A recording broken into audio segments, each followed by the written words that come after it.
Hi, I'm John from Adventure Shetland, and as you probably know by now, there's nothing I love more than getting out off the beaten track and exploring the very best that Shetland has to offer.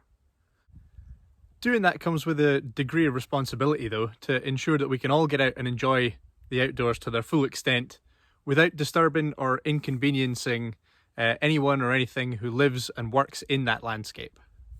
These responsibilities are outlined for us in the Scottish Outdoor Access Code, and it's really important to understand and to know what's in the code before we head off out into the outdoors. But what does it actually contain? Let's crack the code and find out.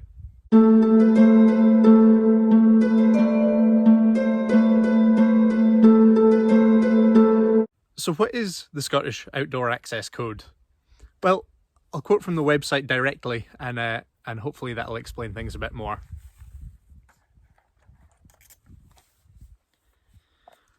So the website says, the Scottish Outdoor Access Code provides a practical guide to help everyone make informed decisions about exploring Scotland's great outdoors in a safe and responsible way. It stems from the 2003 Land Reform Scotland Act, which established a legal framework of public access rights to most land and inland water in Scotland. These rights are often referred to as the right to roam, which is a phrase you might well have heard, and it's very different to access laws that are in place in England and Wales, for example. So Scottish land access rights apply to hills and moorland, rivers and lochs, and the coastline and beaches, and also to some types of farmland, but not all. There are a few common sense exceptions as well, to things like people's houses and gardens, farmyards and other buildings and their compounds, school grounds, things like that, and obviously places that charge an entrance fee as well. Access rights include activities such as walking, climbing, kayaking, even things like wild swimming, but they don't apply to activities such as shooting, fishing, or access to motor vehicles either. This last point is a really relevant one to us here in Shetland. This summer, one Shetland crofter has had to restrict access to their land due to the sheer number of motor vehicles that have been driving through it and damaging their croft roads and things like that. So that's a really clear example of what the rights don't include. Additionally, a few other crofters have reported issues of increased numbers of people going through their land in an irresponsible manner. So this video is kind of designed to help reduce that, to alleviate that, and to give everyone kind of a better knowledge base of how to go about when we're out exploring.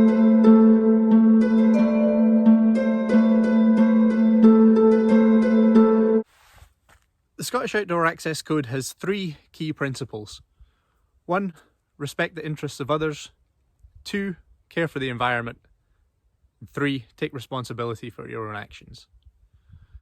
When these three principles aren't adhered to, the whole system falls apart. Unfortunately, we saw that earlier this year when vast swathes of dirty campers all across Scotland left a horrendous mess behind them. And that gave really all of us who enjoy the outdoors a bad name, and it's a clear example of what not to do. I plan on doing a separate video about camping in Shetland. The best way to make sure you get that is to click the subscribe button below and ring the bell to put your notifications on so that you don't miss a single video from us. Those dirty campers give us the perfect example of what not to do when we're out and about, but what should we do instead? Luckily, there's only 5 kind of key points that we need to take on board, so let's go through those just now. So number 1, be accountable for your own actions. When you're out and about, we need to be alert for hazards, keeping an eye on what's happening around us, and looking out for our own safety as well as those that we're with. This is especially true in the case of children. If we've got kids out with us, we need to remain extra vigilant there. But in short, don't be an idiot. Be responsible for what you're doing when you're out and about. Number 2, respect people's privacy, property, and peace of mind. Should go without saying, but often it doesn't, so here we are, and it bears repeating again. But when we're out and about, we shouldn't be acting in ways that could cause alarm or annoyance to others, and especially not at night time. We should obviously be staying as far away from people's homes and gardens as we can as well, and giving them as wide a berth as we possibly can. In addition, we should be using stiles and gates wherever possible and try to avoid climbing fences and walls and things like that. If there's no other option and we do have to climb the fence, the wall, whatever it is, and something happens to break while we're doing it, really we should be trying our best to notify the landowner as soon as we can do. Equally, if a farmer, a crofter, or some other land manager has put up a sign on their land, they've done that for a reason, and so we as users of their land need to take heed of what that says and act upon what they say, do what they tell us basically.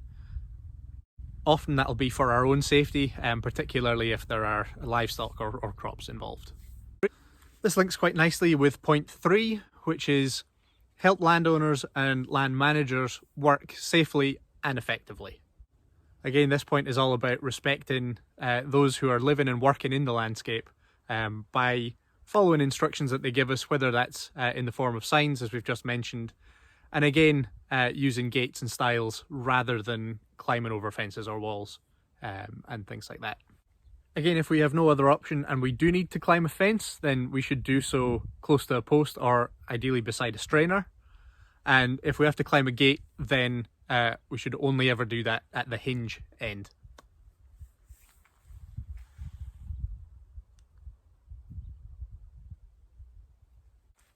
We should always be looking to avoid causing damage to crops, and we also need to remember that sometimes fields that just look like grass to you and me could be a silage crop or a grazing field and shouldn't be trampled.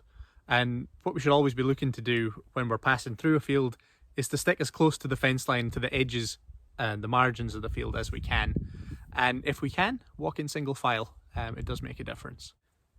Should any harvesting of crops or shifting, moving of livestock be taking place, obviously we should be doing our best to keep out of the way of that, keep as far away as possible, so as not to interrupt or cause damage or danger to ourselves or others, or to animals as well.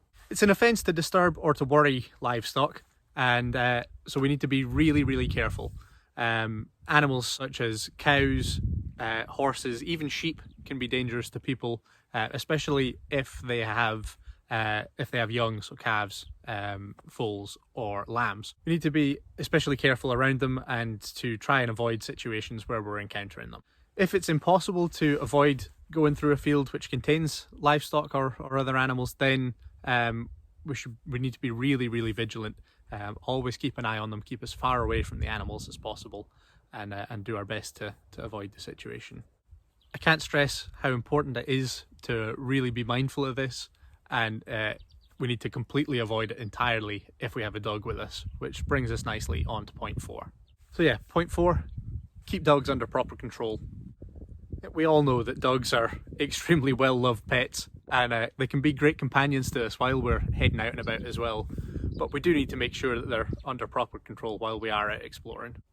As I mentioned previously, it's an offence to worry livestock, and so it's really vital that we take care to avoid fields containing animals, and it's absolutely essential that we do so if there are lambs or calves, etc. Should we have no option but to take our dog through a field containing livestock, then we need to keep the dog on a short lead, or at the very least very close at heel.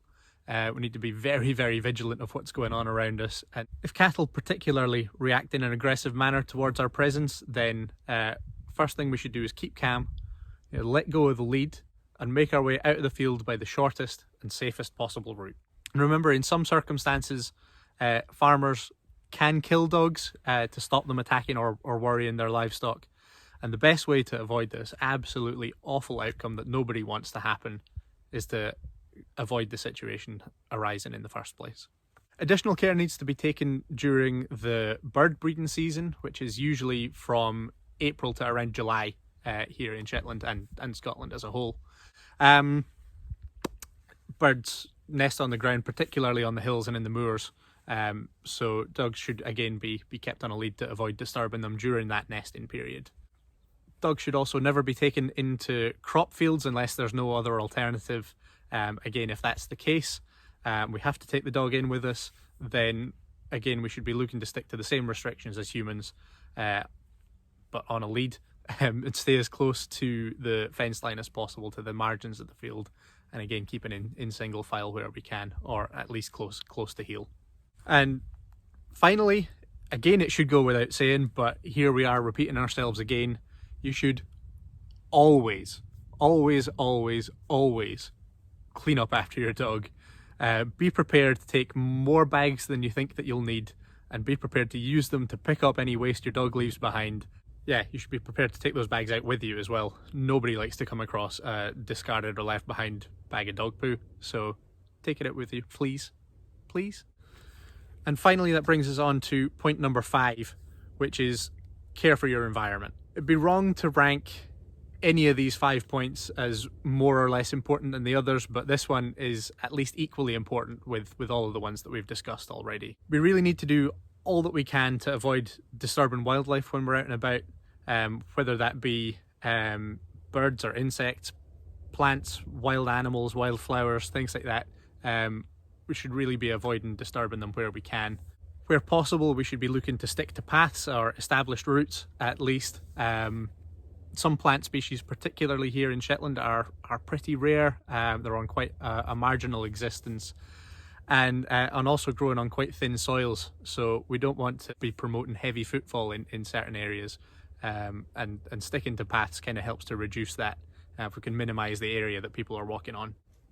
Equally, we shouldn't be disturbing birds that are nesting, whether they're on the hills, whether they're beside lochs and shores, or on the cliffs.